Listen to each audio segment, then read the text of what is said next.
It's like I can know that, debt freedom is important and we should all live within our means. But most of us, and I won't say most of it because I don't have the statistics, lots of us don't do it. So if we know something, why aren't we doing it? We don't do it because we don't believe in it.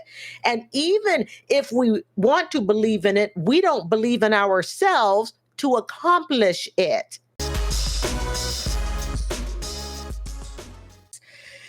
Jealous of my friends who are debt-free. This rant today. Here we go, folks. Let's hit it. By the Every Dollar app. Start budgeting for free today. So, I'm in a bit of a position. I feel kind of stuck right now. So I'm 26 years old, Dave. I graduated from a pretty expensive school in 2020, right in the height of COVID. So, and I was actually supposed to get an internship from that school that was actually taken away from me because they changed management and cut the program. So it hasn't been the most stable financial runway for me for a while. At the current time that I'm in right now, for the last couple of years, I've been really struggling with finding a job with my degree. I was a double major. I worked hard when I was in college. I got a marketing degree and a management degree. However, I didn't get a whole lot of real practical experience, unfortunately. That's what I was hoping the internship would provide for me. And I have like almost $100,000 in student loan debt. Oh, dang. It's bad enough that the people during COVID, the students during COVID really, really got royally screwed over in many, many ways. Okay. And it didn't really matter what school they went to. Okay. It did not matter. Imagine having paid, say, during COVID for an Ivy League education, right? You're supposed to go on campus and, ride the floats and climb the rock walls and eat their, lobster cuisine. And you're stuck at home instead, surfing Zoom classes on the internet. $100,000. Too early for tea. And he's 26. And I've been trying to pay him back. I just finished baby step 1, so I'm trying to do what I can. However, trying to be as frugal as possible is not really, it's going to be quite some time before I'm able to be debt free. And I didn't know what the best solution would be. My expenses, I try to lower as many of them as I can, but at the time, I wish I could save more and pay these off quicker, but I'm just in a position where a lot of my coworkers, which I don't really need the degree that I have to be in the job that I'm in. Did you guys just hear what he said? He doesn't need the degree for the job that he's in. Don't quote me, but I do believe statistics show that approximately 50% or more, I think it could be as high as 60% of people who graduate with degrees never use the degree that they actually majored in. Now, that could be the wrong percentage, so don't quote me on it. But I know it's really, really high. Okay, like it's just like, oh my God. So the job he's doing now, he has his 2 degrees in marketing and in management. So, and it's 100,000. 26 years old, family. He's 26. So a lot of my coworkers are saving 500, 600, or just have that much money to play with. And then, right, they have that type of money to play with because they're probably not sitting on $100,000 debt. If you're not sitting on $100,000 debt, yes, you have that type of money to play with. This is really unfortunate. He sounds like a nice person. We may have to be nice to him, Jamie. And next month, my loans actually increase. My coworker has hair and I don't, but it really doesn't affect me. Wait. Before Dave interrupted him, or before I interrupted him, I think he said his loans are going up. Hold on. Jamie writes, those are 2 good degrees. Marketing and a management degree. Well, the management's going to depend upon what type of management. Marketing, yes. But the weakest spot is the fact that he has no experience with those degrees. And you know what? Who's this caller? We don't know who the caller is yet. The degree without the experience to back it up, those internships were invaluable, and he was denied that. That much money to play with, and then next month, my loans actually increase. My coworker has hair and I don't, but it really doesn't affect me. Okay. My What your coworker- coworker does, who gives a crap? If I compared myself to Dave, I'd be really screwed. Yeah, who- Okay, the caller is Nate from Richmond, Virginia. All right, I think we have the gist of the tea. So let's do it, family. We are going to go ahead. Jamie, hold the cup. We are going to go ahead and we are going to pour that tea.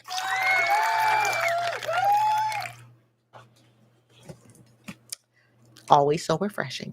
All right, so here's the thing. And I'll let him go a little bit further. Well, I'll let him go a little bit further before I tell you my personal history and story about jealousy of coworkers. I was the jealous person. who gives a crap about your coworkers? Nobody. What do you make? Yeah. I make about just under 40,000 a year right now. What are you doing? That pay sucks.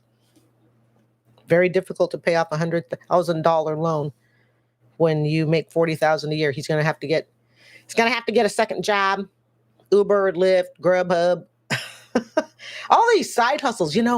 These things didn't exist. These side hustles. Well, I won't say the side hustles didn't exist. I mean, they existed. Working in the bra department at Emporium. Okay, all right, that's a store in Eugene. Okay. A lot of college students when I was growing up in the 80s, okay, they basically worked in, small, maybe mid-range to large department stores and stuff, okay? So that was our side hustle. But it was also a lot more rewarding because we didn't have the inflationary stuff that we deal with today. But if he's making 40,000, he's sitting on $100,000 student loan. He's going to have to either get a side hustle to help pay for that loan, or better yet, try to use the degrees that he has. This is what I would tell him. Use the degrees that you have and try to get a higher paying job. But family, here's the thing we have to remember before I let Dave speak, okay? As I am in control of the board, all right? It's so easy for us to say, well, just go get a job that pays more. I've always believed there kind of comes a threshold where getting more money gets progressively harder. Now, look, I know there's that one person who go, well, I started out at $20,000 a year, and in just 6 months, I was making, $200,000. Okay, we ain't talking about the outliers. Okay, we focus on mainstream, okay, situations. There does come a point, in my opinion and my observation, it starts getting harder to increase your income. Perhaps increasing your income, from, I don't know, let's just throw out, minimum wage to 15 an hour, not so difficult. And then maybe going from 15 to 25 an hour isn't even so difficult. But when you start jumping, from, well, I want to go from 25 to 40, or, you know what I mean? It gets harder.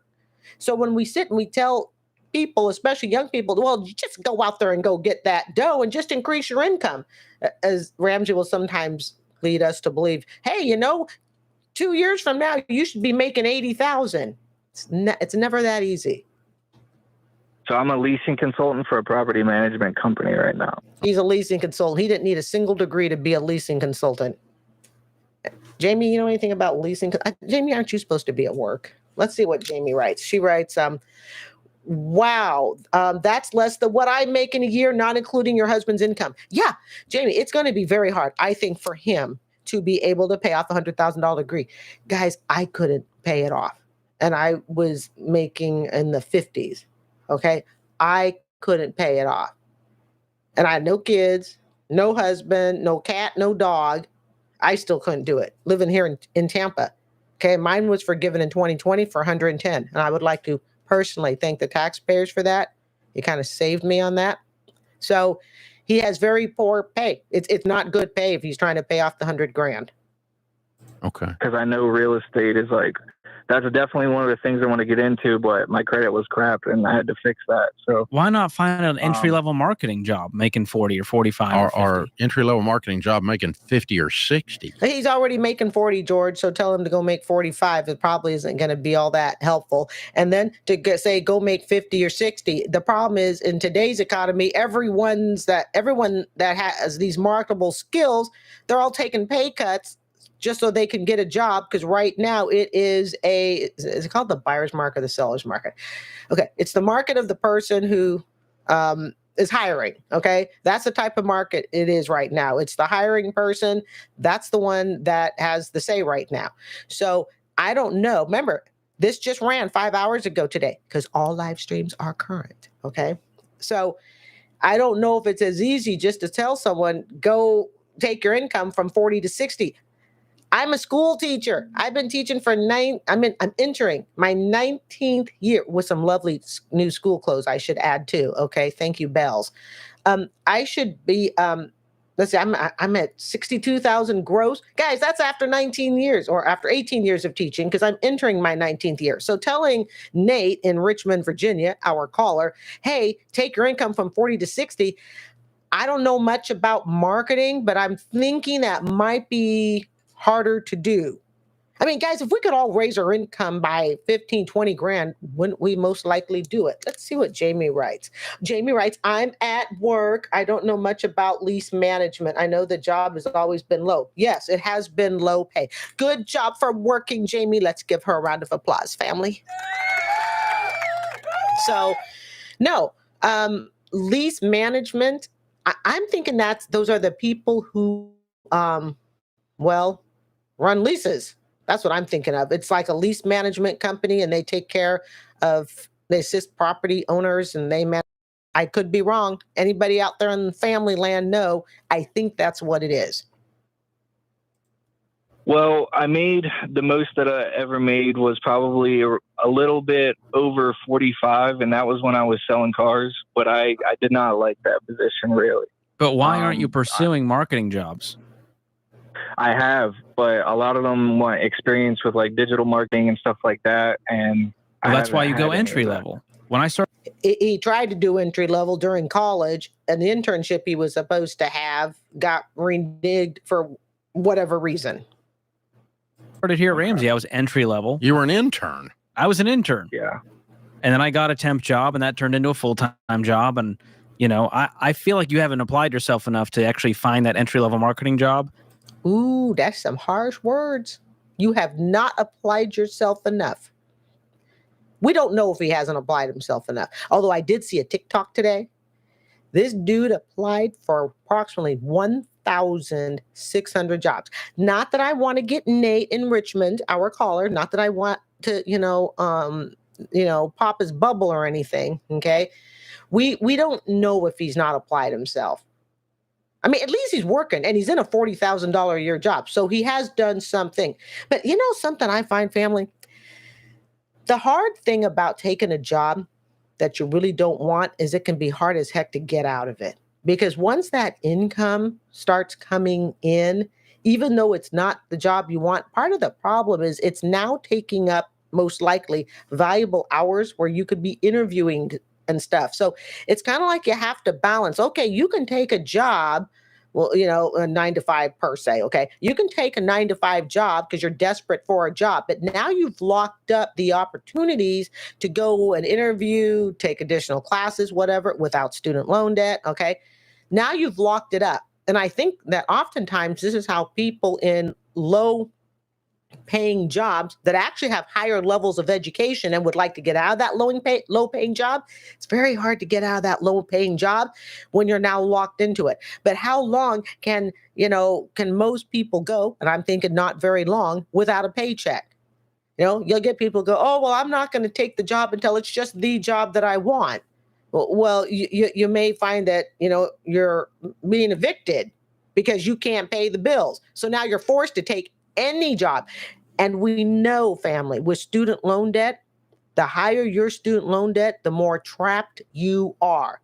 You can't leave as easily. Not saying it's impossible, but without a significant amount of assistance from someone else, say a spouse or, inheritance or parents who love you and will help fork over the money for you to relocate and stuff. We have a lot of people who are stuck in jobs that they are clearly overqualified for. They don't want to be there, but they can't leave because they have all this student loan debt. So that's another reason to avoid the debt. And don't forget, he said his student loan bill is getting ready to go up. So he's already at $500 a month and it's getting ready to go up because I'm assuming he's 26. Yeah. I was looking at my notes. He's 26. I'm afraid he may have one of those adjustable student loan rates that's supposed to go up as your income goes up or something like that. I don't know if these are federal or private loans. And I don't know why that is. Over 4 years, it feels like you've just chased whatever would provide money ASAP, and it's been something you don't really enjoy doing. That's what I was just saying. Exactly. But when we make poor financial decisions, like $100,000 in student loan debt, we're stuck chasing things that we don't really want. Let's see. Jamie writes, Vermont cost of living is high. Marketing jobs tend to pay better. He might need to get a certification in the digital audio to try and apply again, which means, as we know, means more debt. Yeah. Yeah, I mean that's the truth. Yeah. And nothing you've described follows the career path that you studied for. Yeah. You didn't study to be a feel car like- salesman, and you didn't study to lease apartments. I was right. Okay. I was right, Jamie. It's leasing apartments. That's exactly what I thought. That's the leasing manager. You go into an apartment and it's usually a really nice section of the building. It has a great big, ceiling to floor windows and overlooks a beautiful pond, and it smells great. And you think, oh, gee, this is what my apartment's going to look like. No, that's what the leasing office looks like. He's a leasing office manager. Yeah. Those jobs probably pay crap. And, they're also, I think, sometimes commission-based, because I had a gal pal years ago who used to be one. They can also be commission-based as well. Oh, my goodness. Let's see. Jamie writes, marketing jobs can go into advertising, sales, or consulting. Yes. Thank you, Jamie. You're just a wealth of knowledge. See, that's what this is all about, family. We share knowledge with each other here. No judgment on the things we don't know. That's true. Okay. That's true. So the marketing is a faster path to income, Jamie's right. and it's what you studied for. Assuming you get into it, enjoy it, and want to pursue that, it's a wonderful degree field. I mean, it should open up. It's a broad enough category. It ought to open up a whole lot of things for you. But like I said, he's stuck doing this leasing management gig. All right.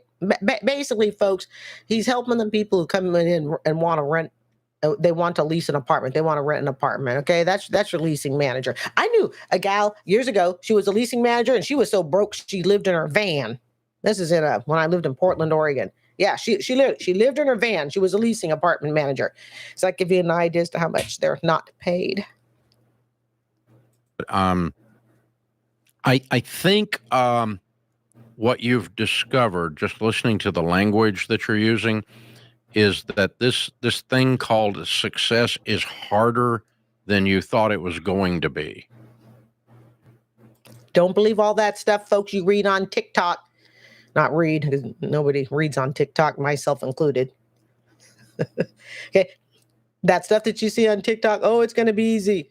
The stuff, all the money that's being flashed around. And then you read, a few months later, and this influencer is going to jail. Or all the stuff you see on YouTube that says how easy money is to make. Hey, on this channel, I will never tell you that money is easy to make, ever. Never going to happen. Yeah. Yeah. I mean, it's out here in the real world, you get bruised and beat. And are they going to help this guy? So far, they've told the guy that they don't think he's working that hard. This may be a case where it's about working smarter, not harder. That's something that I had to really, really learn to fix before I became a teacher. People will say, I work really hard, but are you working smart? Example, I believe that people who work at fast food work physically harder than I do in a day. By far, I think I've worked fast food when I was a kid, of course, okay, in my college days, all right? That is just absolutely labor intensive, standing on a hard floor all day, all right?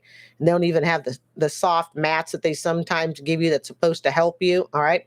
And I remember, my parents would tell me, you can work hard all day long, but are you actually working smart? Nate, the caller, may be working hard, but he might not be working smart. And so when George, who looks like right now, as I've paused this, looks like his mind is someplace else.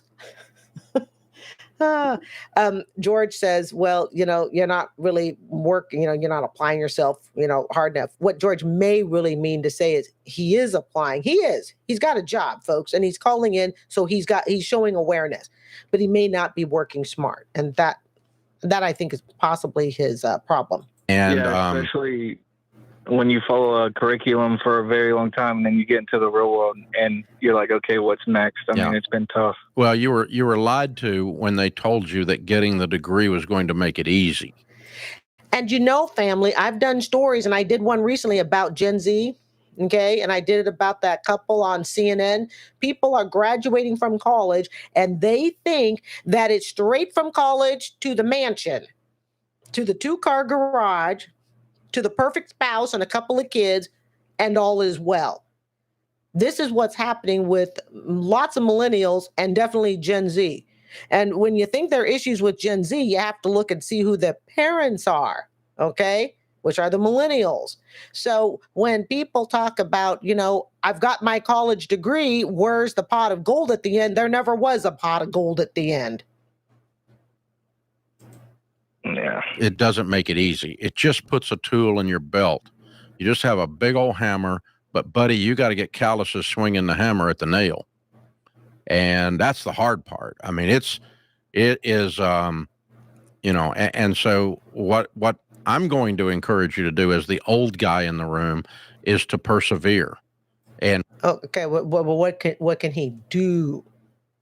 Really lean into this and go, okay, I'm going to lay out a 5-year game plan where I'm making $150,000 a year as a world-class marketer. Once again, family, I take you to the beginning of this show or some point into this show. I said to you, God love Dave Ramsey, but he makes it sound like we can all just, double, triple our incomes in just a matter of years. Believe me, if we could do it, we would do it. Okay. So this caller, Nate, is supposed to sit down and in 5 years, he's supposed to write out a 5-year game plan on how to make $150K a year. Trust me, there are people that are smarter than Nate. If they could do it, they would. I'm not saying Nate is unintelligent. What I'm saying is there are people who are smarter than he is. They are more strategic than he is. They know how to work smarter, not harder, better than he does. They ain't doing it. See, this is the thing. And as much as I love this show, okay, and those who follow this show, it's really not about Ramsey. It's about the calls that I'm interested in. Not that I don't admire Ramsey, but the host could be any host. And if the calls came in, I'd still be interested. So here's the thing. Here's what I think he needs. He needs a mentor. He needs somebody who's already in the know with the industry that he wants to get into that can help guide him strategically, professionally, presentation-wise, and everything else. Because remember, he never had an internship. I don't know how he dresses. I don't know how he appears to other people. All I know is if you go into marketing, in most cases, you better look conservative, professional. He really needs a mentor because I think telling him to sit down and write out a 5-year game plan on his own, what he's been doing isn't working, which tells me there's a skill set somewhere that is missing. I hope this makes sense. I can sit down and write out a 5-year game plan on, okay, I'm a $60,000 or 62. Hey, every penny counts. I'm a 62K teacher today, and in 5 years, I want to be at 160. Okay, how am I going to get there? I don't know. All right. Nate's in the same situation. What he really needs is he needs a mentor, somebody who can guide him. But a mentor is only, and I've had one, a mentor is only as good as the tools they have in their toolbox. So in other words, just hooking someone up with a mentor in and of itself may or may not be helpful. if I'm a mentor and I don't have any tools and resources to lean in on that I can guide you to, then I'm just a mentor in name. So remember, before you hook people up with mentors and stuff, because I really do think he could use one, he needs the right type of mentor. Almost like he needs a father figure, but they're not a father figure because this is professional. You're talking, professional adults here. So if there were minors, like, the big brother, big sister program, then, a father, mother figure. But in his case, he needs an adult, male or even female. It doesn't matter. It's marketing. Okay. He needs an adult guide that can help him write out a 5-year, if that's the way they wants to go, a 5-year realistic professional plan. And I'm sorry, I don't think in today's economy, all right, him sitting down by himself on his own saying, I'm going to take myself from 40 to 160 or whatever the deal was. I don't think it's realistic. Again, there are always the outliers and there's always an exception, but this channel doesn't focus on the outliers and the exceptions. I wish we did, but I don't have time for that. Okay. Jamie writes, hold on, Jim. I'm going to move the screen so I can read what you wrote. Jamie writes, I do degree with laying out a short, I would do a degree with laying out a short-term and long-term plan of career, paying off debt and where he wants to go in life. He needs a mentor who works in the job that, and then it cuts off for me because I've got stuff on my screen that cuts off what you guys write. Yes, Jamie, that's a darn good point. Where's the paying off debt part? Exactly. Guys, let me tell you something. 100 grand is a lot of debt to pay off on a teacher's income. And he's at 40K. Yeah. Even less than a teacher's income to some extent. 5 years from now. And that means I'm going to have to enter into a field that's going to take me there. I'm probably going to have to learn some digital skills. Oh, and that's going to mean, and Jamie, you were mentioning that earlier, that he might have to go to school and learn stuff. Guys, that means more money, more debt. You see the problem here? If you're going to do marketing in today's world, you have to be able to spell digital. I mean, when I was doing this, when I started this company, the internet had not been invented, but I'm a good digital marketer now. And I'm 63 years. He's got a team that does the digital marketing. Do you think Dave Ramsey, I mean, God love you, Dave, but do you really think Dave is sitting down doing his thumbnails? No, he got a whole team on that. It's like a lot of people who like to just admire celebrities and they follow their IG channel, their FB channel, Instagram and Facebook. Do you think those celebrities all the time are writing those notes? No, they have a PR team. Okay. And the celebrity says, hey, you know what? I need you to go write a note about, this latest news event, or, make the people on Facebook and Instagram feel like I'm all right there with them. And then the next thing you know is, oh, and I'm so glad all my fans are here and we are all in one, and everybody gives them millions of likes because they think that's the person that actually wrote it when it's really their PR team. You know what? It's all about image. Okay. It's all about image. So Dave has a really, really good PR team, digital, highly experienced team that understands social media. How do you think the Stanley Tumbler got so famous, right? The Stanley Tumblers. It's another day we'll talk about that because I bought my first Stanley this week. So, yeah, Dave has help. He has help just like Nate needs help. Old. I'm a Tyrannosaurus Rex. I have short arms. Come on. And so it's you've got to be able to adapt and lean into what the trends are. And today that means even you know what this old guy's learning? I'm learning about things like called AI, I know about AI. Raise your hand, family, if you know about AI. Yay. And you do too, man. You're no different. Because I'll get my butt kicked out here in the marketplace if I don't learn the language and the vernacular and the nuance of the new ways of looking at things. I didn't know what a conversion rate was. I didn't know, well, anyway, I'm not. There's no reason to sit here and teach it.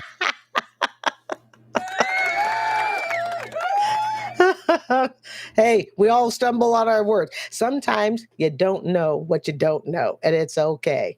Digital I was marketing enjoying class, this. but yeah, thank you, George.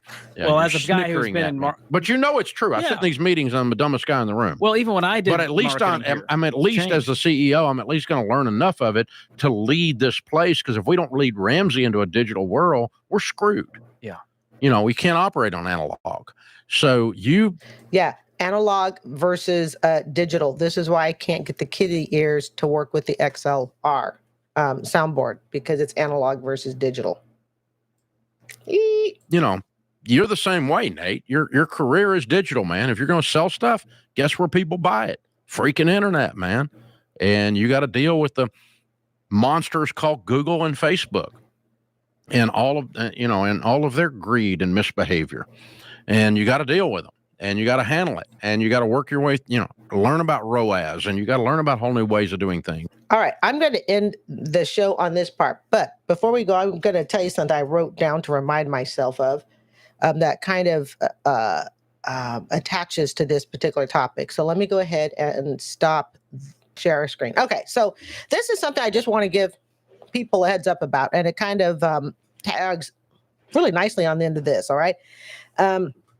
I have another acquaintance. You're going to think I have all these imaginary friends and acquaintances. They're really not. I just really like to keep people anonymous when I'm talking about stuff.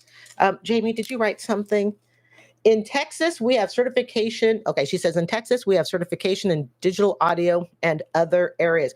I sure hope he can get that stuff. The caller can get that stuff without running up more debt. But I'm going to be honest, folks.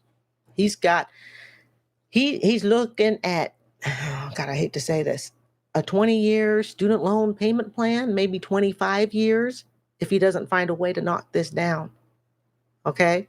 25 years. He is the perfect candidate for 20 to 25 years student loan payment. Okay. And he talks about he's jealous of his friends who don't have debt. So there are two things I want to talk about that are related to this. All right. And even if they weren't related, I'd probably still talk about it anyways, just because, well, that's what I like to do. I remember when I was in my 30s and I was working, this is the part about being jealous about your friends. And I was in my very early 30s. Okay. Single, no significant other or anything like that. And I remember I was working in corporate. This is in Portland, Oregon. Okay. And I was I don't know if jealous is the word. Jealous sounds really negative. Envious. I think envious might be more the word, but if there was going to be another word, it would be jealous. So let's just use the word jealous. Okay. I was very jealous of a couple of my coworkers, and I'll tell you why I was jealous. And I'm going to say, yeah, jealous, not even envious, jealous. They seemed to have it all. They had great relationships.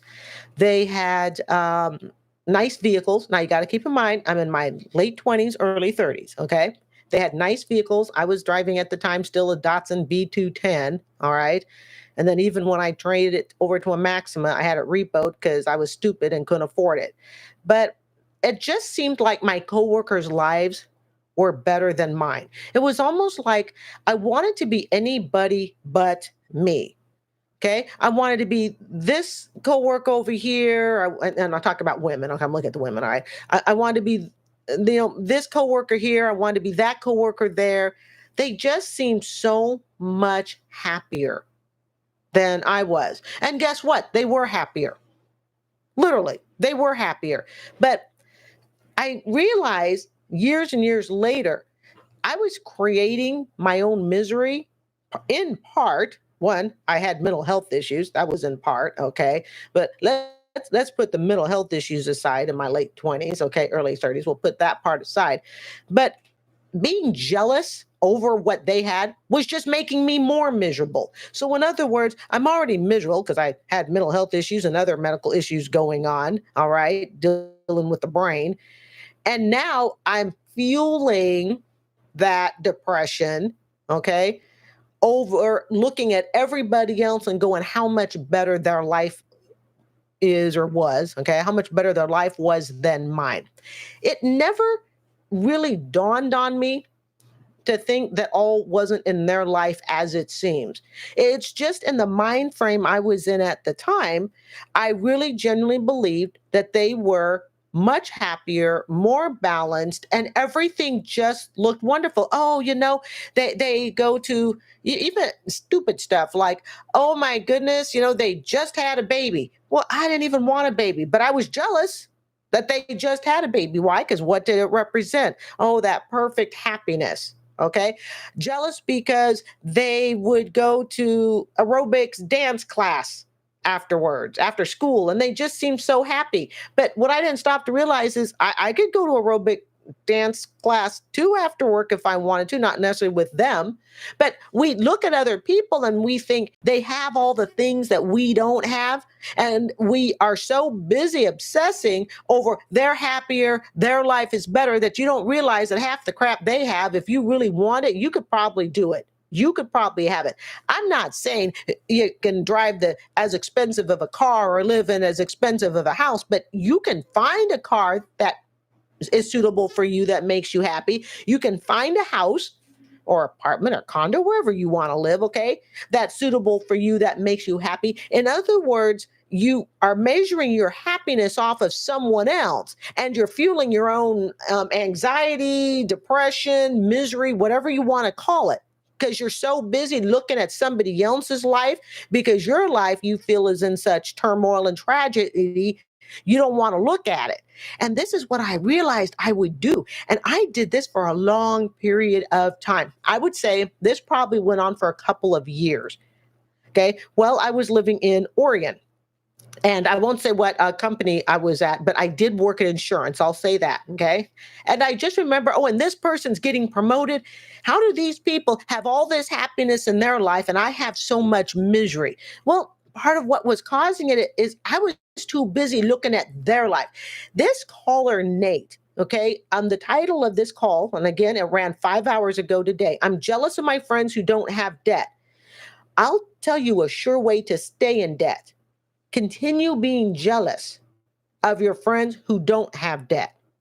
Continue focusing on what they have versus you creating something for yourself. And it's so simple to go, well, this is like elementary 101 stuff. We all know this. We know it, but we don't believe it. We know it, but we don't feel it.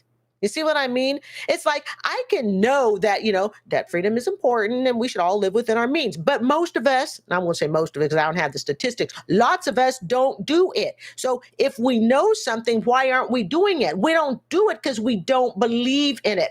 And even if we want to believe in it, we don't believe in ourselves to accomplish it. So I would sit there literally at work and I would just be absolutely depressed because, this stupid stuff. Okay. She's so much prettier than I am. Gee, she got promoted. I didn't. Well, did I do anything to try to get promoted? No. You know what? She seems like she's in such a happier relationship than I'm in. Well, did I do anything to try and find a relationship at the time? No. In other words, we sit and we project onto other people, okay, our miseries, all right? And we are constantly jealous of them. And I really think for me, actually, the word would have to be jealous. Because when even though, it's all on how you kind of use a word, when I think of the word envious, I think of the word envious in a more positive connotation, like, yeah, I'm a little bit envious, you got to go to France and I'm here stuck on Del Mabry, okay? But I'm not jealous of you. It's like, congratulations, go do your thing. Whereas jealousy to me is more negative. It's more of a personal unsettling with myself. In other words, I'm not happy with me. And I generally remember there was one manager there, and I absolutely adored her. I adored her so much that I just absolutely loved her. She was one of my managers that I went and I literally just one day decided, I'm going to go buy her a present. I bought her a bunch of candy and stuff and stuck it in a bag and just thanked her, for being such an awesome manager. And she absolutely loved it. But really, I was so jealous of her because she seemed to have everything. And Nate, the caller, who says, I'm jealous of my friends who don't have debt, what Nate forgets is, one, we all walk our own path, okay? But his friends made different choices. But Nate also forgets that all of us, we don't start out with the same playing cards. Okay. Some people hold all aces on their first hand. Some of us get the 2s and the 3 and the 4 cards. Okay.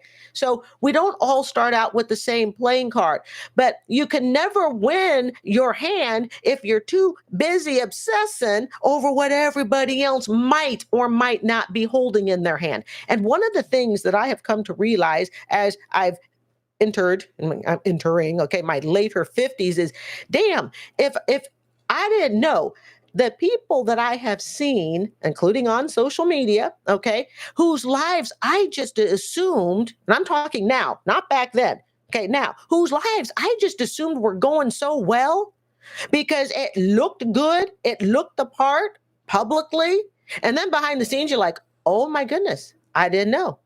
I didn't know you got divorced 2 years ago, or I didn't know that this relationship, wasn't as good. I didn't realize you were this broke. I just assumed because you always showed cars and you always showed clothes, yada, yada. In other words, the people that we look up to out of jealousy, not out of admiration because we admire them personally, because we respect who they are, but we look up to them out of jealousy. Those aren't the people, okay, you should be following. Yes, I realized I needed to follow people that I admire, that I respect. Now, that's not to say that the people you look at with jealousy aren't good people, but you're looking at them for the wrong reasons. You're looking at them for reasons that are not going to advance you. I remember a lady came up to me about a year ago, and I'm an exercise fanatic. Okay, for those who don't know, this used to be an exercise channel like 4 years ago. Nope, I've taken down every video. Don't even bother to go look for it. Okay. But this used to be an exercise channel. And I'll never forget, I walked into a 7-Eleven. It was, I think, about a year ago. Okay. And I've been exercising for forever, since I was 27. And a lady comes up to me and she was heavy set. Okay. She probably had a good 75 pounds she could lose. But she came up and she said to me, she said, I've seen you on the street here in Tampa. And she goes, you motivated me to lose 50 pounds. Now, imagine, true story, okay? I was just blown away because I'm like, I had no idea. That's looking at someone for the right reasons. She was looking up to me for the right reasons. But I think to myself, if I had looked at her, if she had looked at me in the way that I used to look at others with jealousy, could she have lost those 50 pounds? No, because she'd have been too busy looking at me going, God, this woman can do one-legged push-ups on a light stand, and I can, okay? This woman can, hike 3 miles and back every single morning without fail. In other words, I realized she looked at me for the right reasons, but I've looked at people for the wrong reasons. I hope this makes sense. In other words, for Nate to pull himself out of this, it's about more than just money. Nate is not going to solve his financial problem until he solves his jealousy problem. You can't get over a money issue when you're so busy being jealous over the money that other people have that you don't have. Trust me. Okay. When I tell you, it's not always easy on a social end saying, hey, I'm 57 years old and I live in 840 square feet. There are people at 57 years old that live in mini mansions. Okay.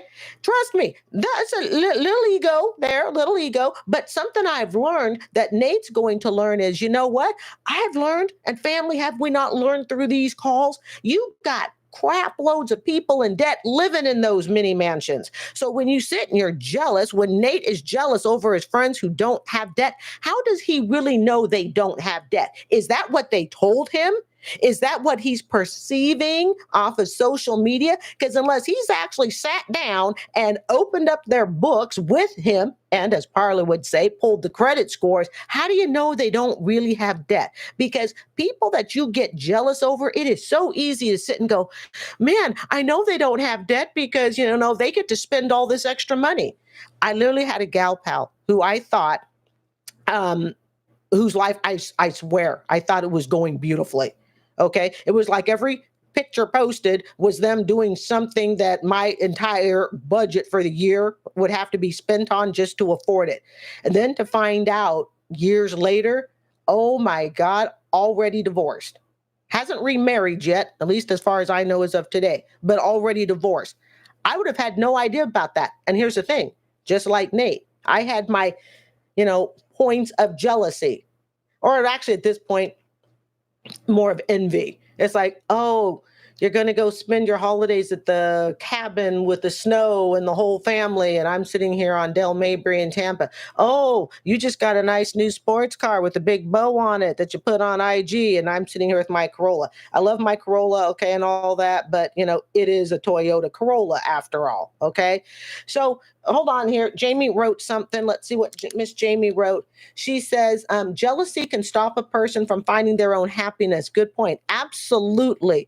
Jeremy is here late to the party, but you're listening now. Jeremy is in the house. Jeremy, you're coming towards the tail end, but you can always watch this on replay. But I'm so glad you are here, Jeremy. We missed you. So here's the thing. It is easy for Nate to say his friends don't have debt, but what he doesn't consider is they may actually have debt. It may just be different types of debt. One of the most refreshing and best things I think starting this channel has done, okay, as much as I want to help you guys, and I hope I help some of you guys, all right, this channel has actually helped me as well, because listening to all these stories, I've come to realize that rich isn't as rich as I thought, okay? It's not. It's changed my views. When I see a nice car pull up to a light, when I pass a really nice house, there's some things I consider now. How much debt do they have? Are the people inside the house happy? These are things that I'd never really considered before. All I'd look at is, oh my God, they're rich, they have a nice house, and I'm poor. But then you come to me, all right, and then you find out, oh my goodness, and I have, I'm on my last I'm on my last about, I think, 4 car payments left. Okay. How many people can tell you that? Oh yes, and I bought a $26,000 car and I saved for $9,000 of it, and I'm going to pay it off in 8 months. All right. But we don't applaud people who do things like that. We don't applaud people who really, really live in their budget and have to, quote unquote, look poor. Okay. They're not actually poor, but but we don't applaud it because we look at it from the outside and we go, well, there's nothing to be jealous over. There's nothing to be jealous over a school teacher who lives in 840 square feet. There's nothing to be jealous over. But yet we will turn around and Nate's doing it, the caller. He's looking at what his friends have and he's jealous over it because he thinks they don't have debt. How does he know they don't have debt? And how does he know that the houses that they live in, okay, aren't too much house? We all have debt to some extent. It's just simply, where is that debt and how much of that debt is controlling our lives? So that's something, I really want you to think about, when you look at somebody and you're jealous over them. And I will tell you this, at 57, I think those days, no, not I think, I know, those days where I was jealous, and I would say it lasted probably about 3 years. I told you it was a long time. It wasn't like I was just jealous over one person. I was only jealous over someone for, a few months. I was jealous for years because it seemed like wherever my life was going, I couldn't move, without something going on. Something was going to make me go financially broke. A relationship was going to break up. Okay. I was going to get laid off from a job. You ever had that? Where it seems like everybody else's life is just doing great and there's always crap happening to you. Okay. Been there. The thing that we have to understand, however, is guess what? When you are in a more debt-free or at least debt-controlled environment, here's what I came to realize. The same crap is still happening to you. It's just you have better alternatives and solutions on how to respond to it. See, something I realized is, I would sit in my early 30s and I'd go, man, something bad is always happening to me. And I really remember going, I can't believe that somebody could have as much unfortunate luck, from mental health to budget to relationships to jobs. Okay. I couldn't believe that so much bad luck could come my way, but I was fueling it. And how was I fueling it? Jealousy over other people. That was a major factor in fueling it. And of course, not believing in myself. So the years go by, I get married, I get divorced, things all of a sudden, are much better. I'm in a job that I absolutely love. I work under an administration I love. I'm at a school that I love. I really like my condo, okay? And it's okay for me to say I love it, all right? I love my little condo. I love my little Crimson, the Toyota Corolla hybrid. No crap happens today, right? And you know what I realized? No, the same crap still happens. Does the car break down? Sure, absolutely. Does the economy suck? Yep, definitely does. Do relationships break up? Yep, they sure do. So what changed? Oh, I know what freaking changed. I changed. I changed the power to go, you know what? I can actually control myself financially, emotionally, mental health wise, because the same crap is still happening today in my 50s that happened in my 30s. It's just in my 30s, I looked at it, life as attacking me. So I absorbed every negative thing that ever happened to me as, oh my God, my life sucks. And I'm jealous of everybody else because their life is so much better. It's not that their life is better. It's just they've chosen different tools on how to handle, the issues in life. They have a better response system. And it may be, part of, they have more money, but I don't believe money is the total factor. If money were the determining thing of everything we did, then only the rich people would be happy and never get divorced. And us poor, sorry, social public workers down at the bottom, we'd get poo-pooed on. But there are tons, and this program, okay, on Dave Ramsey, we've heard it, family, we've heard it. Lots and lots of people way up there in the six-figure bracket, miserable as ever. And then you got teachers like me calling in who barely break 60,000, and you have people who make even less. That, life is just great. They're happy, they're balanced, they got their retirement plan. So what gives? Well, what gives is they don't sit around being jealous of other people. I realized that the same things, the same downfalls that I had in my 30s actually continue to happen today. The same thing. I just got better tools to do it, to solve the problem. And how did I get those tools? I finally gave myself permission, number one, to forgive people. You got to forgive people that have ever, screwed you over, let you down, whatever. Okay. You got to stop the blame. Part of Nate's jealousy, and this is just my, I'm going to play Dr. John here for a second, okay? Part of the jealousy, I believe, is unresolved issues of not feeling good enough. In other words, it's not being able to recognize that what he's done is good, that what he's done has value. And this is why, it ticked me off just a little bit. And George doesn't tick me off a lot, okay? But it ticked me a lot off, just a hair, when George is like, well, you're just not applying yourself. You're not doing enough, okay? That just fuels somebody who is already jealous about others and thinks their life is bad to go, yep, see, I'm worthless. I hope this makes sense. So anyways, sorry about the rant, but I really, really understand how Nate feels, because I have literally been there, where you sit and you look at somebody else and you think everybody's life is better than your life.